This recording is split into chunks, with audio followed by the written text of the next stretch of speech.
Welcome to this edition of the Wispy Mob Music Acoustic Radio Podcast Series. I'm your host, Todd, middle initial C. Walker. Yes, that's right, it's me. And this is another somber edition of the podcast. In the past several years, I have, and the local acoustic music community has lost good friends, musicians all of varying levels of proficiency, from open mic performer to professional. And unfortunately, this is another one. Our good friend Max Honn lost his battle with pancreatic cancer recently. And he had moved out to Tacoma, Washington to be closer to his family. I think it was his daughter's family he went to live with. And Max had been, for the past 30 or 40 years, living in the Northern Virginia, Southern Maryland area, and became a fixture in the Frederick Acoustic Music Enterprise, commonly known as FAME, musical community, and also for the Frederick Coffee Company Open Mic Series and Songwriter Series and the Christmas Show. He was a good friend, wonderful conversationalist, very, very smart man. He was actually on the board of FAME, and I had the pleasure of meeting with him for lunch the day before he drove out to Tacoma, Washington, and he gave me some musical books that he had been collecting since he'd been doing music from the time of an early age, like many of us. And I was so fortunate to have that time with him. He didn't have that much time after his wife passed away, not long before he had to move. And, anyway, I didn't know how to successfully talk about his life, and I realized that Max did a much better job of it than I could ever. And I had interviewed him, I think it was 2021, for the podcast, and I decided that probably the best way to say goodbye to him was to replay the broadcast. So, ladies and gentlemen, here is my conversation with Max Honn. See if you recognize any old friends in here.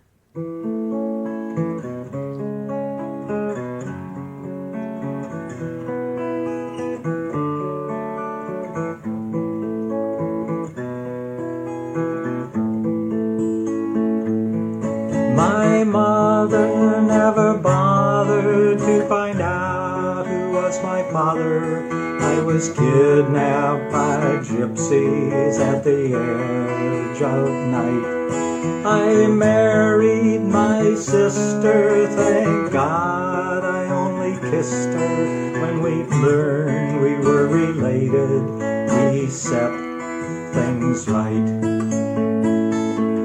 Being under the covers with sons and lovers, and all my children raise some concern. But the young and the restless, like a guiding light, bless us and lift the dark shadows as the world turns. Well, I'll sell you some dreams, help you keep clean, and make your life not seem so bad. Well, I've sold grand pianos, once sang into the sopranos, and drank so much booze, my liver's a sieve. General Hospital saved me, CPR in the ER, from a beautiful nurse, more than one life to live. Well, I've been beautiful and bold, lost in the cold, and due to my passions, I've had numerous wives. Lost a mansion in Dallas, once ran off with Alice, but divorce court has given back the days of our lives. Well, I'll sell you some soap, give you some hope and make your life not seem so drab.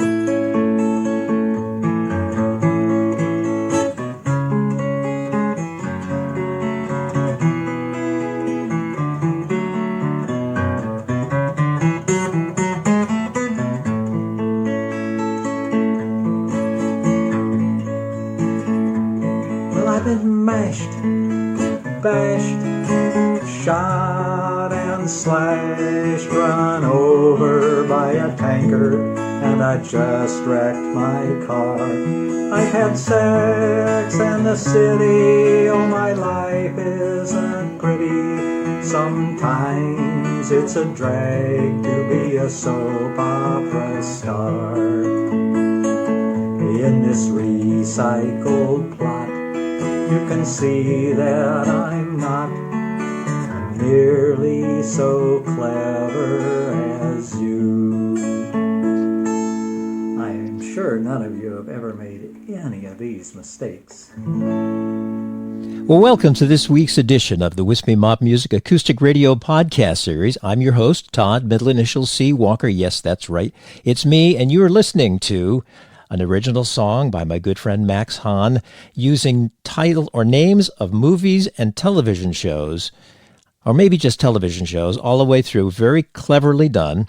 He's a board member of Frederick Acoustic Music Enterprise, more commonly known as FAME, and he's also an alumni of many open mics, including the now defunct Frederick Coffee Company open mic and the currently running, once we get back to normal life, Third Thursday open mic at Beans in the Belfry in Brunswick, Maryland, run by Tommy 1M Wright.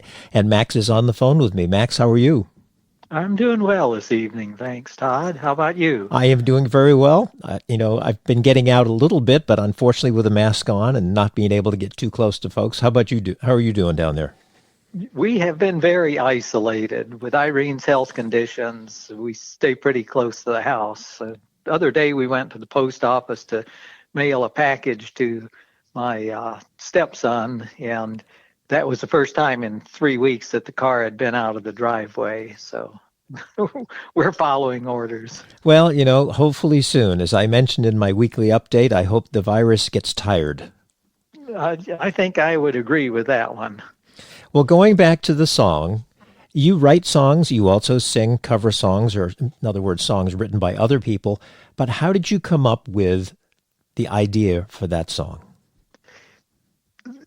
I had been trying to write a song using cliches for probably a couple of months. And a lot of times while I'm out mowing the yard or doing routine type tasks, I run lyrics through my head, and I just wasn't getting anywhere with it, nothing that I liked. And one Sunday morning, I sat down with the TV guide from the Washington Post, and for some reason started looking through it, and this song just popped into my head. As I looked through it and looked at the different titles of the programs and remembered some that weren't in there, it just fell into place. I don't even have any idea how I came up with the chord progression and melody for it. It was just one of those songwriter's gifts. Now, did it take a long time to write it, or was it one of those ones that just kind of flowed and a couple hours later or a day later you've got a complete song? I would say that an hour later I had a complete song. Wow.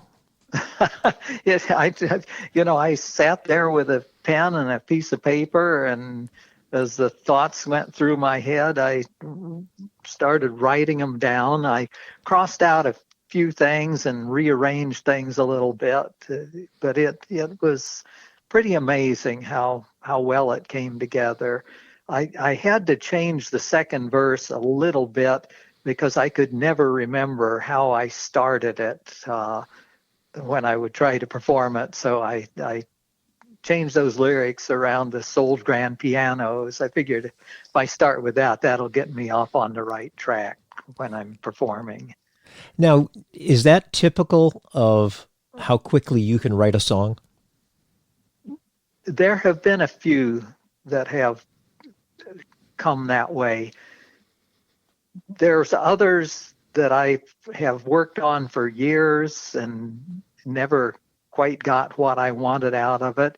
One of the songs that I did that I like and I occasionally perform is a song that I had two songs going, and I found out that if I combined the two songs, they made one fairly decent song. Well, that's a good way to do it. I mean, it really is. Because if neither Yes. one is really working, and it's almost like a mashup, isn't that what they call some of those, where they take two songs and they sing them concurrently or they fit them together? Yeah, yes. There have been some others that I did a Christmas medley a couple of years ago for one of the Christmas shows that I pretty much put together from just putting other Christmas carols together and singing them with not necessarily the same melody that they started out with. Now, do And you I think of that as kind of a mashup or a conglomeration. consider yourself a folk singer or an Americana singer? How do you classify yourself, your style? That's a hard question. I know that I have a very folky style that has morphed over the years, and I certainly started out singing folk songs. The Kingston Trio was one that I listened to a lot, and the Limelighters and those various groups, Peter, Paul, and Mary. And initially, when I started playing music, those were the kinds of songs that I played. That and the some of the pop songs that were many of them that just the three or four chord structure songs. And as time's gone by, I've tried to pick songs that are more unusual and that people typically haven't heard. Now, And how did they run the gamut. now take us back in time? Where did you grow up? I grew up in central Illinois, the Twin Cities called Bloomington Normal. It was right in the middle of cornfields, but it was the home of two colleges and several corporation headquarters were there, including State Farm. So it was a fairly a cultured community for being in the middle of the cornfields. Large family, small family? By today's standards, it would be large. By my father's standards, it would be small. My dad was one of 10 kids. I had three brothers, and one of them died several years ago. But we lived in a neighborhood that was full of boys. And so, in a way, we had a family of about 10 boys. Must have been a lot of sandlot baseball and kicking balls around and playing tag. Oh, absolutely. Riding bicycles all around town when we could. And there was a concrete factory that was out on the edge of town where we lived, and they had all sorts of conveyor belts and derricks and things like that. And on weekends, we would go and climb on those. And All the things you weren't supposed to do, right? absolutely. Oh gosh, the things that when we're adults and we have our own kids and we say, you better not do that. I tried not to do that too much with my own kids. Now, how did you get started musically? I think that music, for as long as I can remember, has been a part of my life. My dad loved to sing. His father was a Methodist minister who was noted and sought after for singing at revivals. And my mother was a music teacher, and she tried to teach us music while we were growing up. I don't think that our attempts to learn to play the piano got very far for any of us. But she did leave us with a great appreciation for music, and mom and dad both liked a tremendous variety of music, so we got quite a bit of exposure. Now, was guitar your first instrument? No, my first instrument was to try to play the clarinet when I was in fifth grade, and I made it through the fifth grade band. And then in sixth grade, I think the teacher suggested that you know, invest my talents in other ways. Now, was that the end of your musical career for a while, or did it quickly transform into something else? No, other than singing, I would say that was the end of my musical career until my senior year in high school. And, I did sing a lot. I'd sing along with the radio, and friends and I would get together and do, our a cappella versions of the popular songs of the day. But Joan Baez just started to become popular when I was a junior, or I guess I was a senior in high school. And just listening to the beautiful way she played the guitar made me think, I've got to get a guitar and learn how to do this. And my parents were encouraging, and I bought one of those $25 nylon string guitars, and spent a number of years trying to learn how to play it. Six. I went through that, and my brother brought me a steel string Stella guitar that I couldn't play it very well. It hurt my fingers, but I sure wish today that I had kept it. And then just through fortune, when I was in college, a friend needed some new tires for his car, and he brought over a 1943 Gibson Southerner Jumbo and wanted $75 for it. And I fortunately had $75 at the time, and bought the guitar from him, and still have it today. Do you really? It's a very fragile guitar, so I don't take it out to play very often. But one of these days I will. Now, is it a sunburst top or a natural finish? No, it's the sunburst top, and it's the Banner model guitar. It weighs next to nothing. In those days, it was during World War II, and they were using very thin, both the tone wood in the top and the bracing.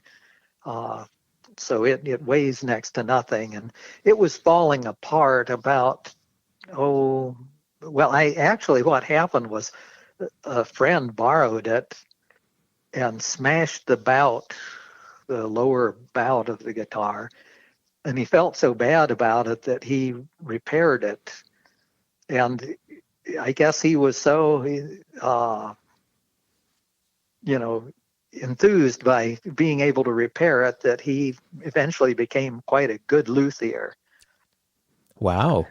But somebody before I got the guitar, they had a problem with the bridge and had put a couple of little bolts through the bridge into the whatever you call that plate that's under bridge on the plate, underside, yep. Mm-hmm. The bridge plate. And over the years, it gradually moved from the tension, and the top was getting pretty deteriorated. And I took it to Melody Music to see if they could get it repaired. And they had a fella who makes guitars now. His name's Bill Callahan, and he was doing the repairs for them.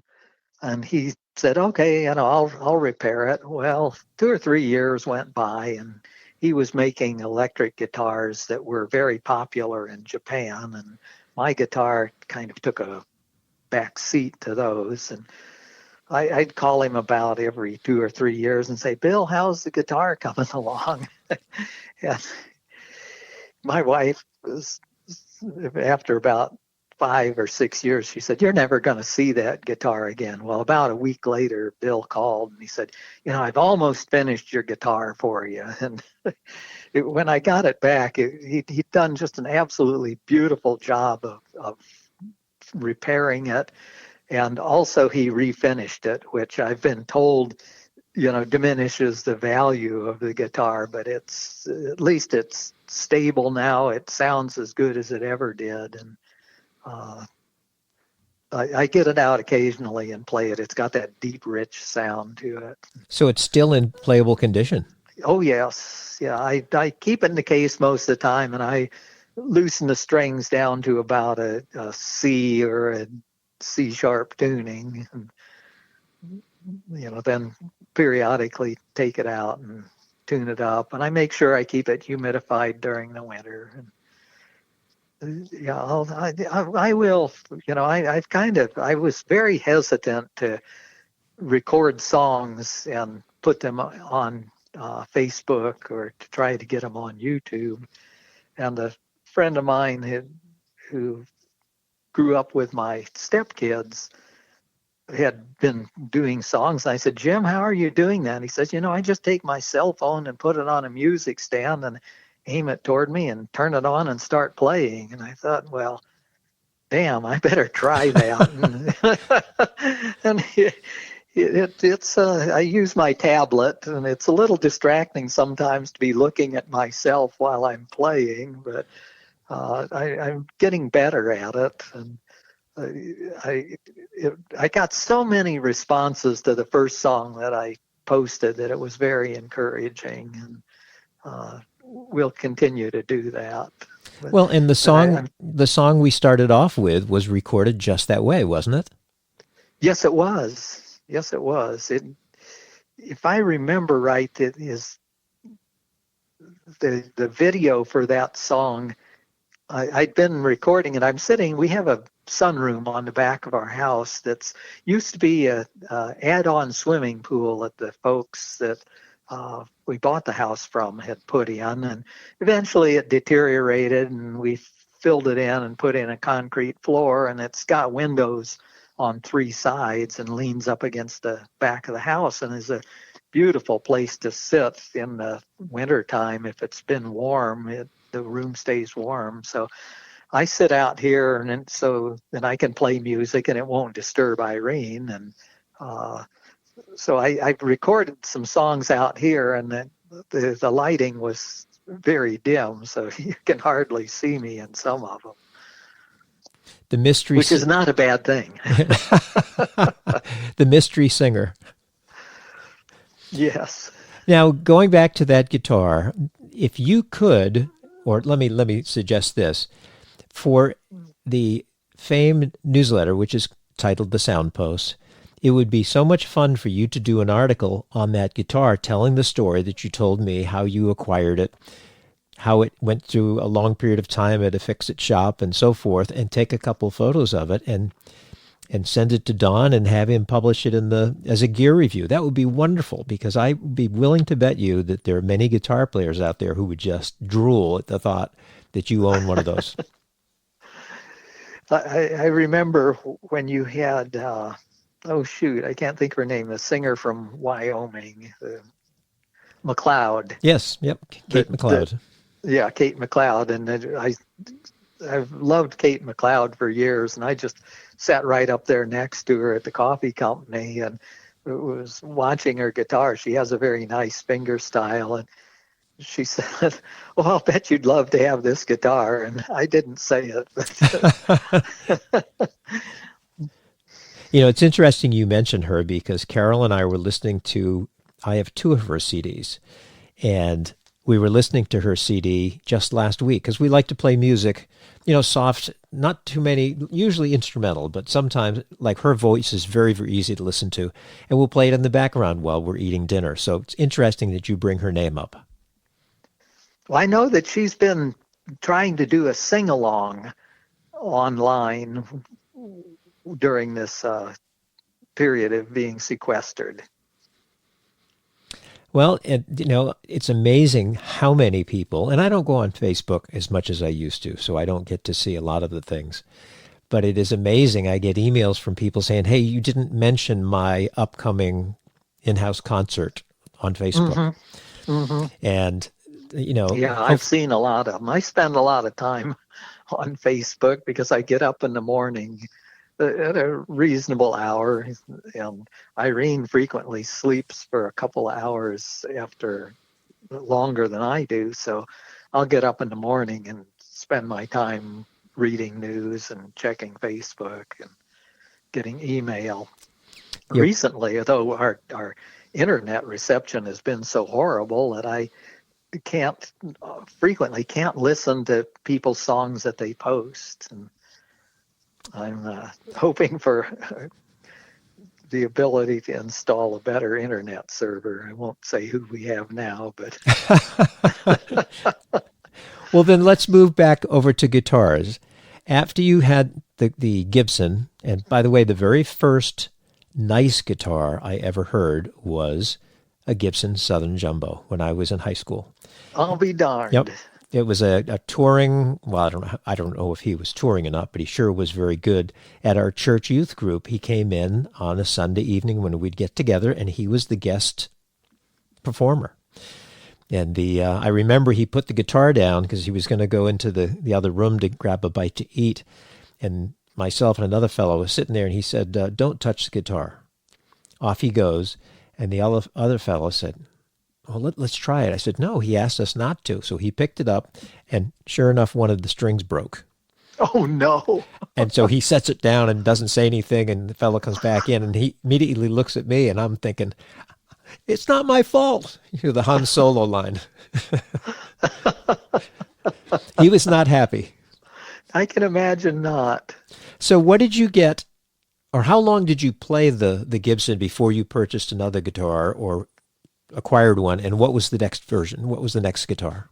Well, the next guitar that I got, if I remember right, was a Guild, and I forget what number it was, but it was one of those large body Guilds, the Dreadnought style, that had the sculptured back on it. And I played that guitar for a long time when I played. Well, I played until I had kids, and then and I did play some, but the life got busy, and then I went from my first marriage to marrying Irene, and she had 5 kids. So between the 7 kids, I kept pretty busy with things other than playing the guitar. And goodness, I can see why. That's a brood. It was.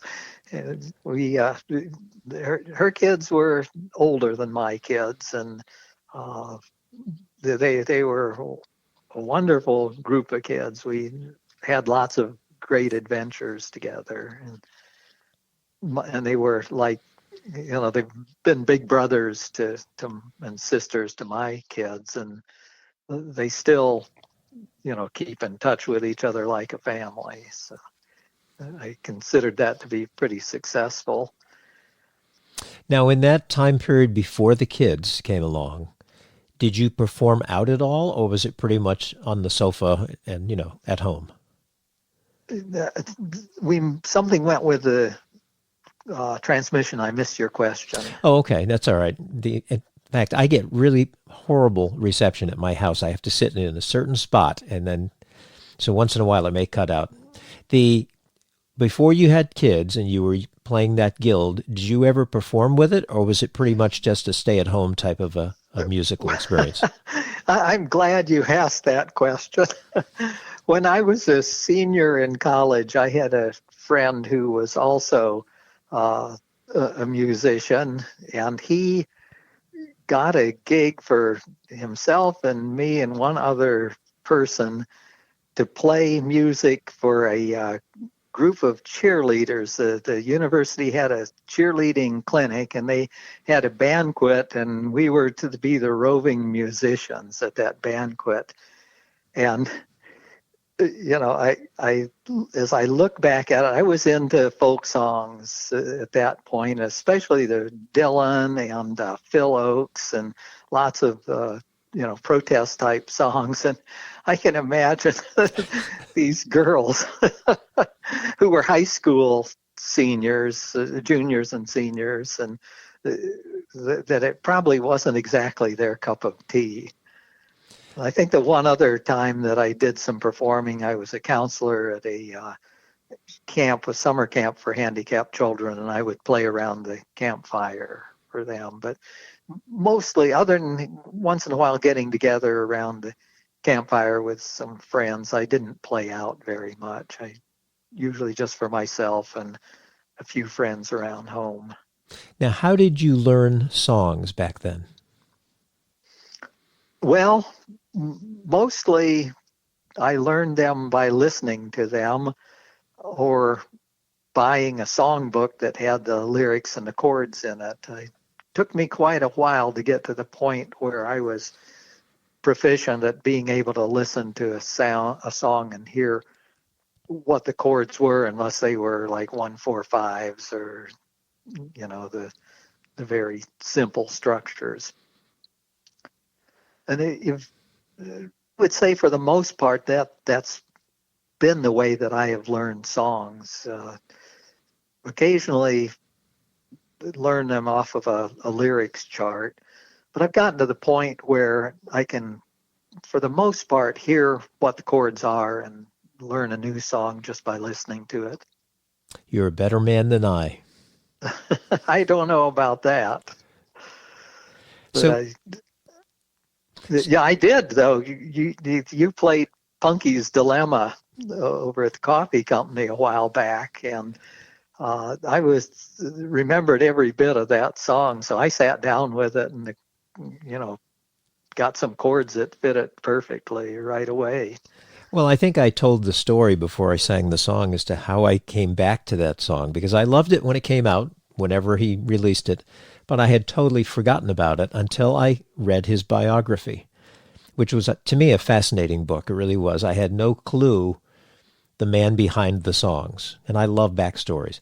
And that title came up. He's talking about Punky's Dilemma, and I thought, gosh, I remember that name, but I have no clue on what the song sounds like. So I pulled it up on YouTube, and I thought, I have to learn that song. Such a great song. Yes, it is. It is. And I've used it 2 or 3 times since you reintroduced it at the coffee company when we played together last spring. That was a lot of fun. It was. I guess it was summer, wasn't it? It was, yeah. It was a lot of fun. Hopefully we can do it again one of these days. I know. We need to get out of this current rut we're in. Well, speaking of ruts, what was your occupation? When you put the guitar kind of off to the side and you had the family and you were having to make your way in the world business-wise, what was it you did? When I went to college, I was good at math most of the way through school, and I majored in mathematics. But then when I got into some of the more complex math and the more theoretical stuff, I was really struggling. So when I went to graduate school, I got a degree in school psychology, and after spending a couple of years in the Army, I got a job with Fairfax County Schools. I'd been stationed out at the Pentagon, and my wife at that time was working for the county, so we just decided to stay in the area, and this job came open, and I took it thinking that eventually I'll probably go back to Illinois. Well, 33 or 4 years later, I retired from that job, and it was a good job. I worked with great people, and Fairfax County had an excellent school system, and I felt like the work that I was doing was meaningful work. But I was certainly glad to retire, and have been enjoying that. Now, does Illinois still tug at your heart? No. My brothers both live in Illinois. One of my brothers lives in Normal, a town where we grew up. That's the name of the town? The name of the town is Normal. Jesse Fell donated land to the state to have a teacher's college. And in those days, the normal universities were a 2-year college for teachers, and the town got named after the college.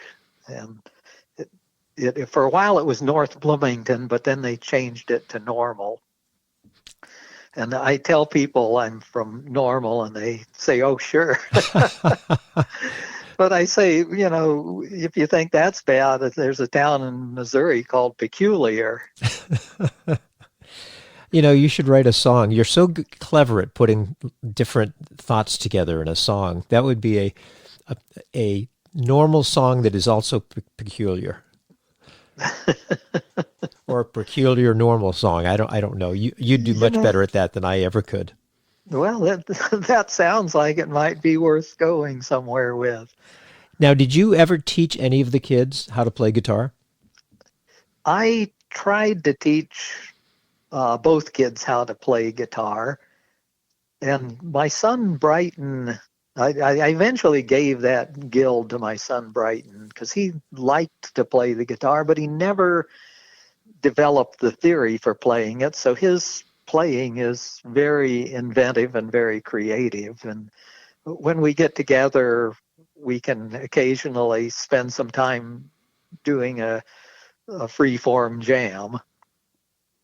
My daughter took up the violin when she was in high school and took lessons for a couple of years. And then I guess when she went away to college, she quit. And a few years ago, she said, "Dad, do you still have my violin?" And I said, "Your violin? I thought that was my violin," because I'd had it in the closet for years and had forgotten that she had played it at one time. Well, I said, "Yeah," and we tuned it up, and she played a scale on it and said, "Can I have it?" And so she's been taking lessons since then, and has made some pretty good progress with it. Now, does she oh, go ahead. I'm sorry.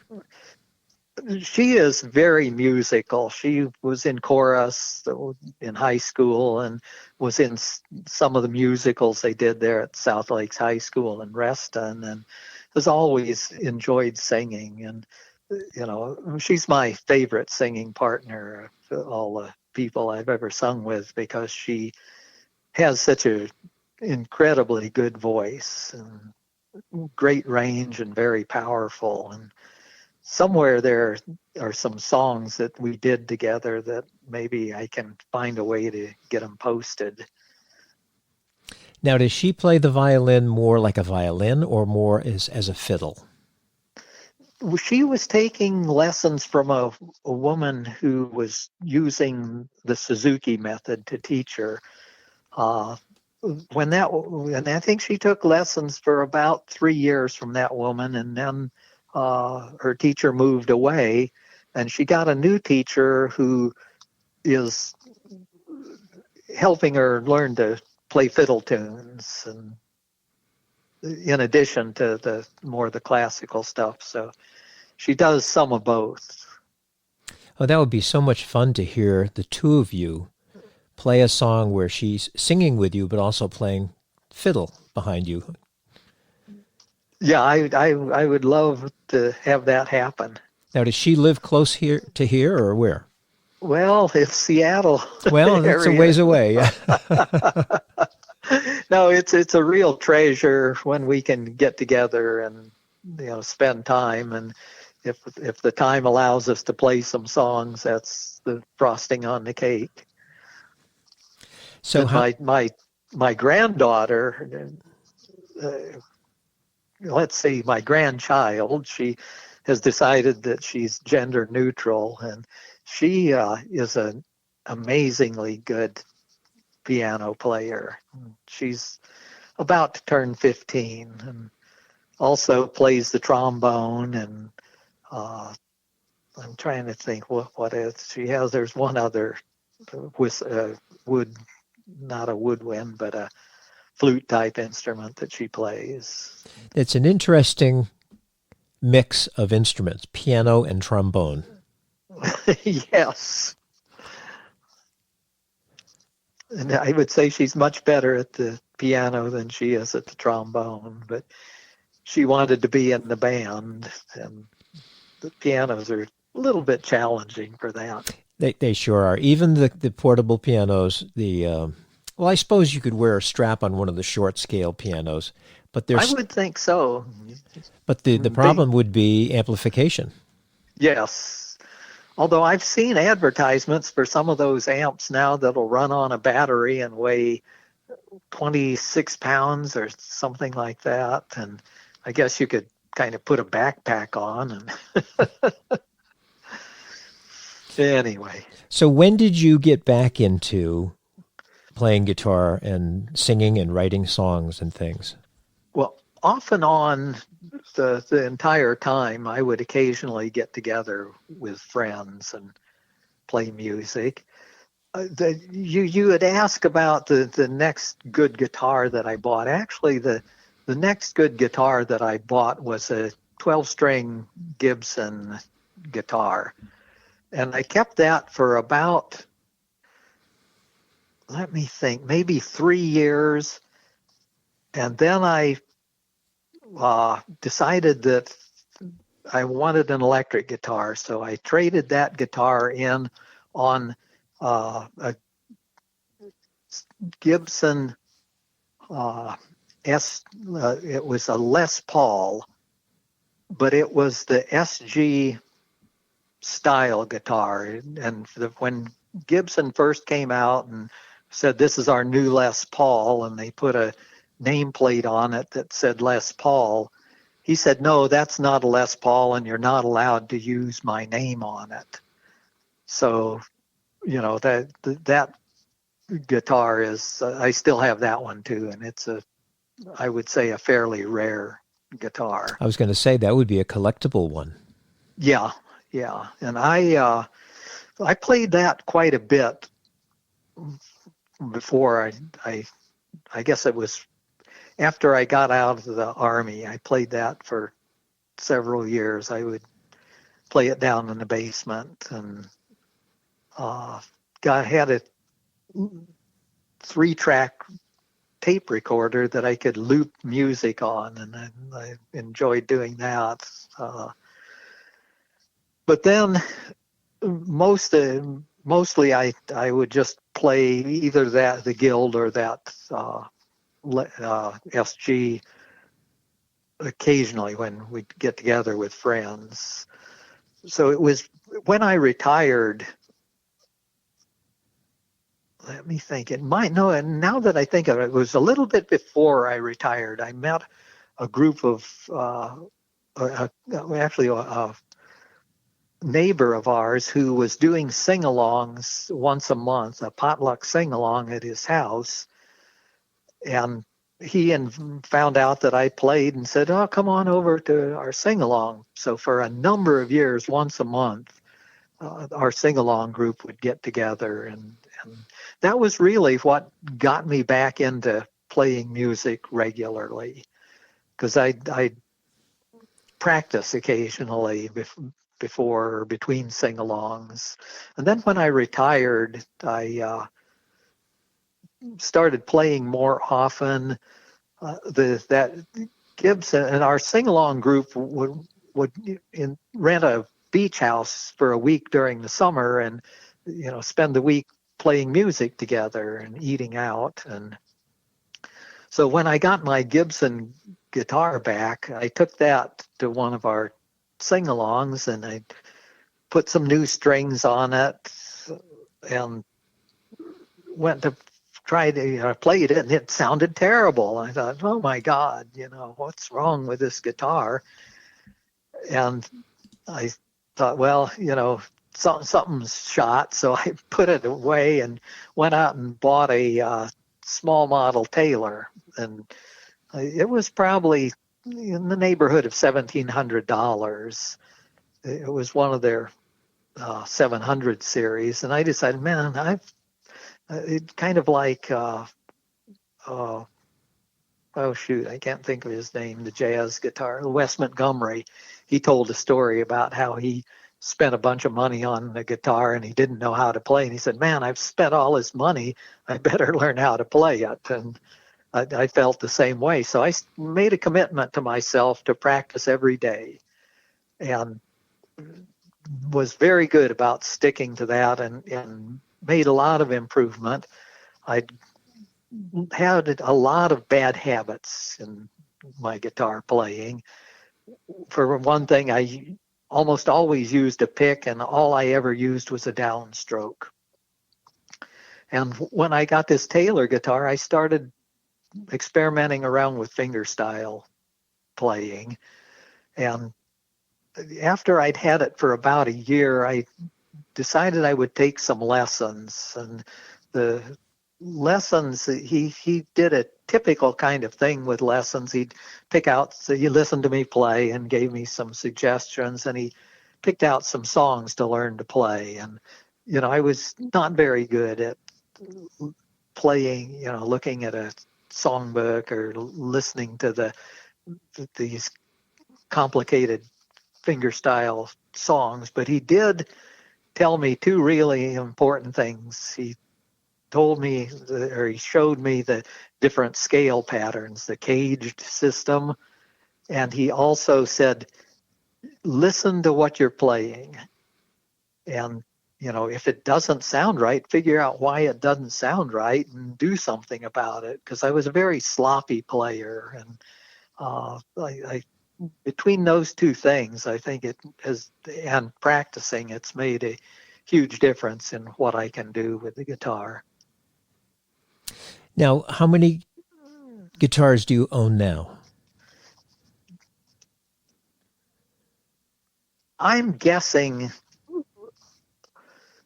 15, maybe. I don't know. I lose track, but I have three mandolins. I have a banjo. I have a ukulele. I have a bouzouki. I have an octave mandolin, and I have a mandola. And there are probably a couple other things. I got a bunch of uh, flute type instruments, but I've never played them. Now, They're just pretty. yeah. Now, I have seen you play your Martin and your Breedlove. Mm-hmm. And is it called Teton? What's Yes. the little Yes. guitar? Yeah. Yeah, that's the Teton. Now, what came first, the Martin or the Breedlove? Golly. I think the Martin came first. It's an walnut style OM guitar. Yeah, it did. Because I bought it around 2000. And it was a guitar that had been sitting in Melody Music in Sterling for quite some time. And I had looked at it off and on when I'd go in there and, dream about their guitars. And they marked it down by a couple of $100. And I thought, I've got to buy this guitar. And it's the guitar I play more than any other. It's lightweight.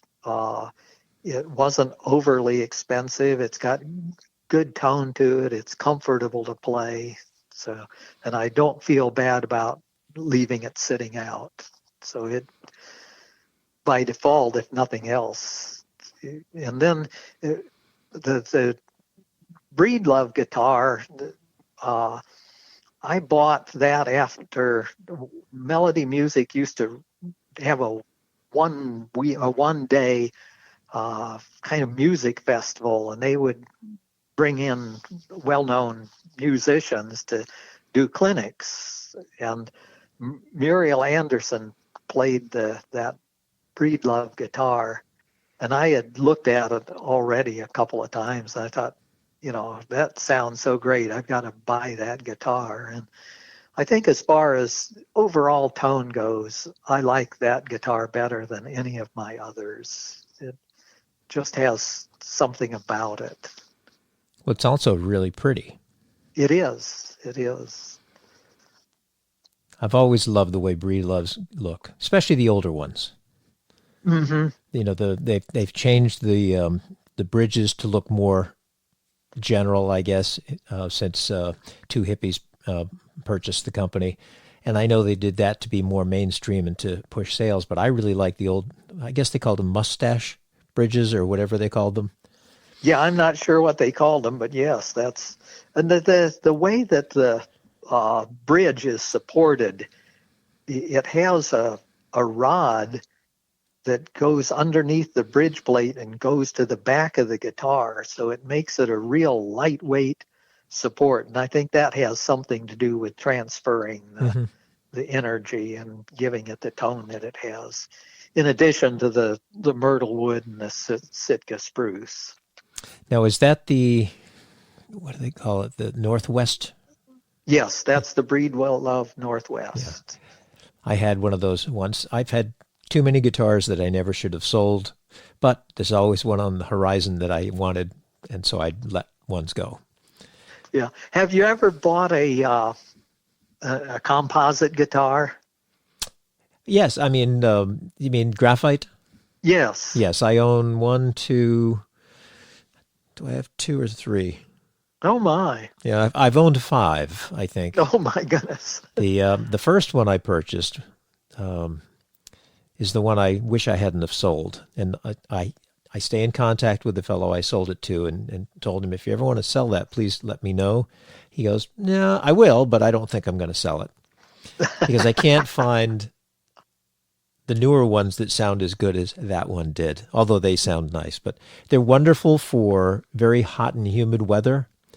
Hmm. I've even played the original one I had. I played in the rain. The only problem with the rain didn't bother the guitar at all, but the unwound strings start to sing when you slide up and down them. Interesting. Uh-huh. And so it would just not sound good. So I'd have to dry it off and put it in the case. But I didn't, and some of the advertisements, some of the companies, especially the ones that build little ones, they'll show a fellow paddling a canoe. I think Right. Paddling the canoe, or you loosen the strings and use it as a beer cooler. yes. Now, have you tried a composite guitar? I have only played one very briefly that another person had. It was one of the Rain Song guitars. Mm-hmm. And I've been tempted, but I just have so many now that I, you know, actually, I'd like to get rid of a couple of the ones I have. Now, if you were to, or if Irene came to you and said, okay, Max, you're allowed to keep one guitar, what is the guitar you would keep? Oh, boy. Probably that old Gibson. Mm-hmm. Now, if she said you can keep two. Well, then the Breed Love would definitely be the second. Yeah. And if I could keep three, that would be a harder choice. I'd probably keep. I've got a Norman Blake OM. No, triple O. Norman Blake triple O. That it just has such a rich tone to it. That would probably be the third one. Now, is that a Martin guitar or? Yes, it is. Yep. Yes, it's a Martin. It's a slot head 12 fret guitar. And Norman Blake wanted a slightly wider neck. So when my fingers are feeling clumsy, I will play that guitar. Now, have you ever had the chance to see Norman Blake in person? No, I haven't. I have not either. And I'm not even sure he still performs. I think I read somewhere a couple years ago that maybe he was retiring from performance. Yeah, it might be. I've enjoyed his music for years. Mm-hmm. I know a bunch of his songs, but I don't believe I've ever seen him. For 11 years, I was a volunteer at Merle Fest. Were you really? Yes. Wow. Yes. It was we had the best volunteer job possible. We were the signage crew, and we put up all the signs around the campus. And we'd go down about a week early. Well, we usually go down the Saturday or Sunday before it started the following Thursday, and uh, put up signs. And we got to camp near the duck pond, which was on campus. And it was just a wonderful group of guys to work together. And then when the music started, the signs were all up. And other than on Saturday morning when we had to switch the uh, billboards that told what the Saturday and Sunday performances were, we could do pretty much whatever we wanted and take in as much music as we could. So I seen an awful lot of people there, and at this point don't remember who some of them were. Well, can you remember the person or group that impressed you the most? Uh no, I don't. I'm not sure that there was such a thing. There were just so many good people and groups. Somebody that impressed me that I wouldn't have thought would have impressed me was Elvis Costello. And his show was just wonderful. There were others that I wasn't too crazy about. Donna the Buffalo, a lot of people really liked that, but I found it kind of annoying. And there was another group, the Avett Brothers, which is they're very popular with the younger folks, and I wasn't too crazy about them. David Bromberg did a concert there. He'd quit playing for years and years, and a few years before I wasn't able to go down to Merle Fest anymore, he was one of their feature performers in the late evening, and I was very impressed with him. Bela Fleck and the Flecktones and Bela and Abigail Washburn were very impressive. There were just so many. Well, that is a big gathering. It is. I mean, I saw a photo one time taken from probably a drone or an airplane or a helicopter, and I was thinking it was one stage and, a couple hundred people or 600 people would show up, but it's a massive thing, isn't it? It is. It is. I think they were up to 13 stages at one time. Oh my gosh. Cut back a little bit. That was really the hardest thing about going to Merle Fest was trying to negotiate who you were going to see, because there were, just so many wonderful people. One performer who really impresses me a lot is Daryl Scott. Yes. And we went to a small gathering out at in Charlestown a few years ago at Claymont, and Daryl Scott was one of the featured people there. I was there the same time. Were you? Yep. Didn't see you there though. No, no. I'm sure we probably even saw each other, but since we didn't know each other, it didn't make much difference. And it just so happened that I went to everything I could that Daryl Scott did, and he did the songs differently. Each time he'd do a song, he'd do it differently, just however he was feeling. And Frank Zappa said the same thing. He said, there's some people learn these solos and they play them the same way every time. He says, I play it how I feel, and and I think I kind of go along those lines.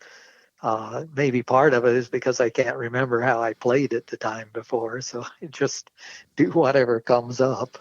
Well, the fact that you mentioned Daryl Scott, I went there the Saturday evening. The concert started, I think they did 2 songs, and then the storm blew through. But before the concert started, I walked around to the different vendors and so forth. And I had gotten off of work and drove down. I could only stay for the evening because of what I was doing for work. I was selling new homes, but I had a guitar built by Gray Burchett, who's out of North Carolina. And Gray had built a baritone guitar for Daryl. Ah. And in fact, on Gray's website, you can still hear Daryl Daryl play the guitar. It was the night it was given to him, I think, or he picked it up, and he mentions Gray. But anyway, I had a guitar built by Gray. I had not received it yet, but he had sent me an email and said, I finished your guitar and another one. The other one was spruce top with some, I can't remember the back and sides. Mine is a redwood top with walnut back and sides. And he said, and Daryl happened to be coming by, so he played both guitars. He's played your guitar. And so I'm walking by the vendor booths, and who comes walking towards me is Daryl Scott. All right. And I said, excuse me. And he says, yeah, I mean, very amiable guy. And I said, my name's Todd Walker. You played the guitar that Gray built for me. He says, oh, that spruce one, the spruce topped? He said, it's a killer guitar. I said, no, the redwood guitar with the walnut back sides. He goes, oh, yeah. And he said, nice talking with you. And off he goes. And I'm thinking, oh, yeah?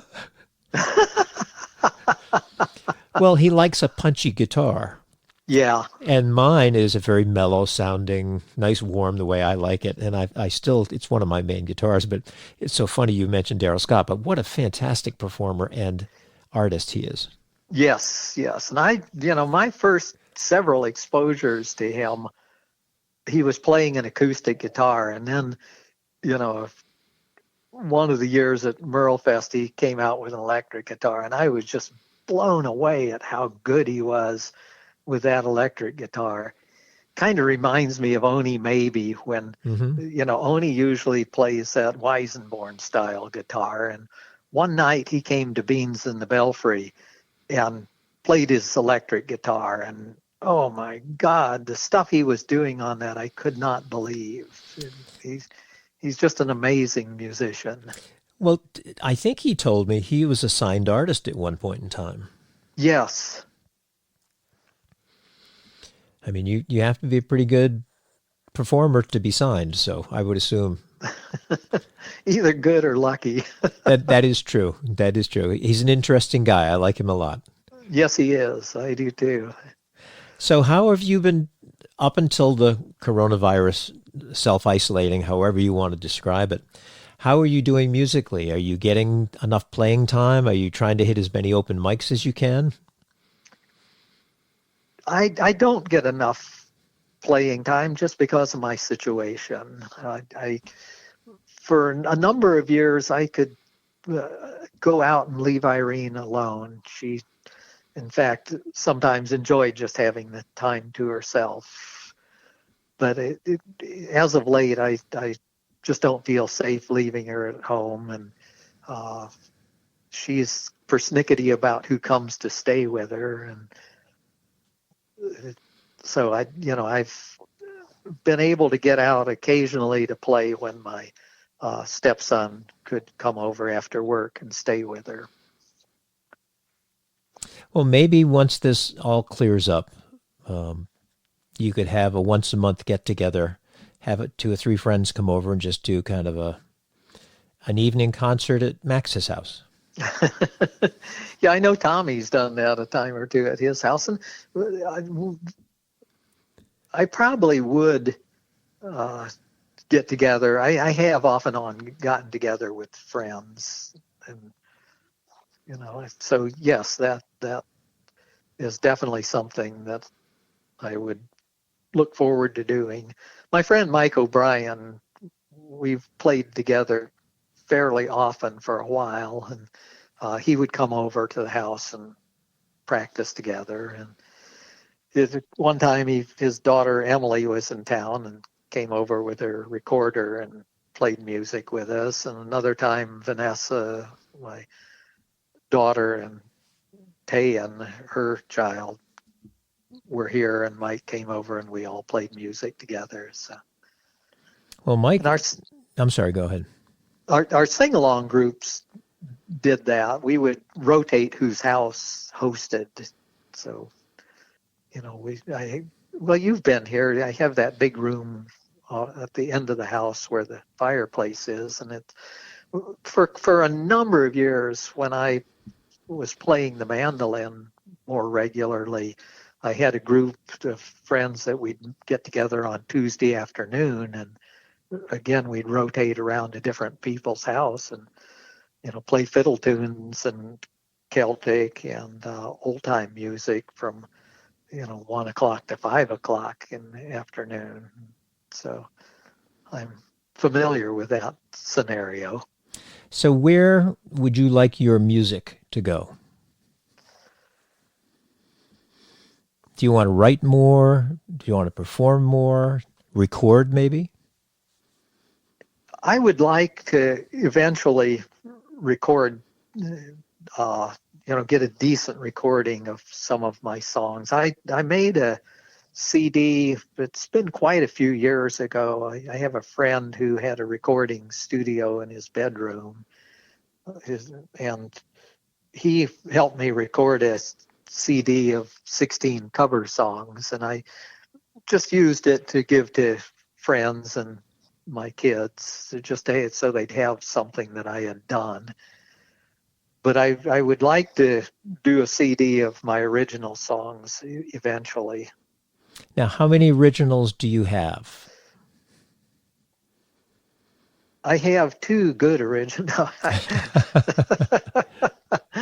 I probably have 20-ish and lots of pieces. And writing songs comes and goes. I had a period of time when I wrote a lot of them. The same friend who did the recording for me, for a couple of years, once a month, we would get together with 4 or 5 or 6 people and do a songwriters gathering and play songs that we'd written for each other, and then critique the songs. And that was good motivation for me to come up with some songs. Well, what I'd love to do, and we've kind of, in the Fame group, or maybe just individuals off to the side, we've talked about putting together a Christmas CD of holiday songs by Fame members and recording it. But what I would love to do, and I don't know if it's feasible or not, is to get yourself and a few other folks who have not recorded, who have some original songs, and maybe everybody does 1 or 2, and we get about 16 or 18 songs on the CD, so that we don't have to be under the gun to try to record all 15 or 16 ourselves. In other words, take our best couple tunes and then collaborate. When I say collaborate, go into the studio, and if we want a cello part or whatever, we'll bring somebody in. Keep it fairly simple, and then we would have a CD of, I don't know if you'd want to call it a core group, but you'd be somebody I would want to have on there, and just I think that would be a lot of fun. I agree. I think that's an excellent idea. So we should float that around to a few other people and see what comes up. I know that Sam has also talked about doing that. Well, we should continue the conversation. Sounds good. Now, we're just about out of time. I do want to thank you for taking the time to speak with me. As I mentioned to people when I talk with them, because I know most performers from either open mics or showcases, I rarely get a chance to chat with someone for more than 2 minutes. So I know little snippets about everybody's life. And I'll get it in this 2-minute segment, and then 6 months later, I'll get another 2 minutes or 3 minutes. It's been nice to be able to take an hour or a little over an hour and learn who Max Honn is from a musical standpoint. Right. So I thank you for that. Well, it's certainly been my pleasure. I always enjoy chatting with you. And I'm going to let you go. And unfortunately, you will not be able to hear this because we will end our conversation. But the folks are going to hear the song that you performed at that open mic. And you introduced it saying, this is a song I wrote for my wife. But they may not be able to hear that because of all the chatter in the background. So you introduce the song and let me know what it is. And then we'll say goodbye and I'll play the song. Sure. It actually was one of the first songs that I wrote. And I don't have a date on it, but I'm guessing it had to be about 15 years ago that I wrote the song. And over the over time I have revised it somewhat. One of these days I can tell you about the original song that I the way it was in its original form. I decided to revise it to make it more appealing to a wider range of people. And it just basically is reflecting on, at that time, it was probably 30 years that we'd been together. So that places it about 15 years ago. And it's a song about Irene, or about the two of you, is it not? Yes, it is. Yes, it is. It's a tribute to my love for her. Well, I'm going to play it so everybody can hear it. It's not the greatest recording, again, because it's taped from probably 30 feet away with, my guess is, an iPhone or something like that. However, you can definitely hear it, and it's very indicative of an open mic experience, because it was an open mic, and you're one of the quintessential open mic performers, I guess. Now, I believe that song, you got it off of off YouTube. I did. Yes, so yeah, it is accessible that way too. Now, was that performed at Beans in the Belfry? No, that was performed at the Coffee Company. Okay. Yeah, because I downloaded it last week, and I don't think I was actually looking at the performance as much, because I think I was doing something else, but I was recording it, so I couldn't tell where it was. And I'm thinking, oh gosh, I don't remember where it was. Maybe it was Beans in the Belfry. Oh gosh, I don't remember. So we're going to be hearing. Was that you posted a picture the other day of you playing? Was that also at the Coffee Company, the concrete block wall? Yes, that was back when Bill and Maggie owned it, and Tommy had just gotten into his percussion, and he was playing percussion, and I do not recall who took the photograph, and it's one of my favorite because neither one of us looks like we're paying attention. Sometimes that's the best way to play music. A very candid photo, absolutely. Well, Max, thank you. But what's the title of the song I'm going to be playing? Let me think. You're as bad as I am. I don't remember the titles of mine either. Well, I can tell you the first one that I was called Emergent Detergent, the song you started out with. Golly, I think I eventually called this song a song for Irene. Okay. Well, Max, thank you again. It was a pleasure. Well, thank you, Todd. It was a pleasure and an honor to be included on your blog with so many esteemed people. Well, you were one of the esteemed. Thank you. All right. Well, good to chat with you. Hopefully we get together soon. I'm looking forward to it. All right, Max. Thanks so much. Uh-huh. All right. Good night now. Bye-bye. Well, that was Max Honn, a good friend of mine, a terrific person, and I loved listening and hearing about his background. And gosh, I need to see that Gibson Southern Jumbo at some point. That just sounds exquisite. Well, thank you so much for listening to the Wispy Mop Acoustic Radio podcast for this week. Again, we've been chatting with Max Honn. And if you're enjoying the podcast, please, by all means, tell your friends and family and associates about it. They can go to wispymopmusic.podbean.com, or they can find it on either iTunes or Apple Podcasts. It's produced by me, Todd C. Walker, from the Wispy Mop Music Studio in Frederick, Maryland. All the music played on the podcast is played by permission from the artist. And here is Max's song, A Song for Irene. This is a song I wrote a number of years ago for my wife.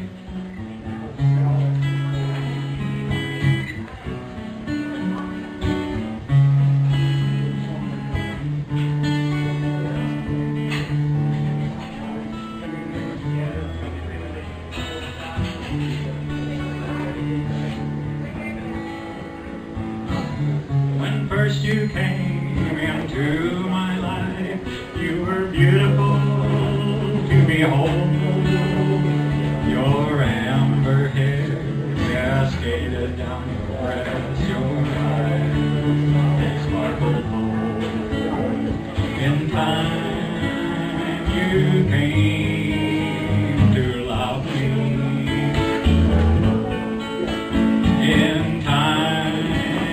you brought me to your well. A night with you became a lifetime. I've gladly lived under your spell. There was a night we looked into a mirror and saw another standing there. I closed my eyes, perhaps it was a dream, but when I looked again, you were still there. A night so blessed, a night so blessed, a night so blessed, a night so blessed. Now many years have flown by us, the silver streaks, your amber hair, the beauty I saw when first we met, like a river lingers there. Kids have grown and left our home. Some dreams and illusions have died. Life moves along on an uncharted path, and when I wake each day by thy side, some other time we may look into a mirror,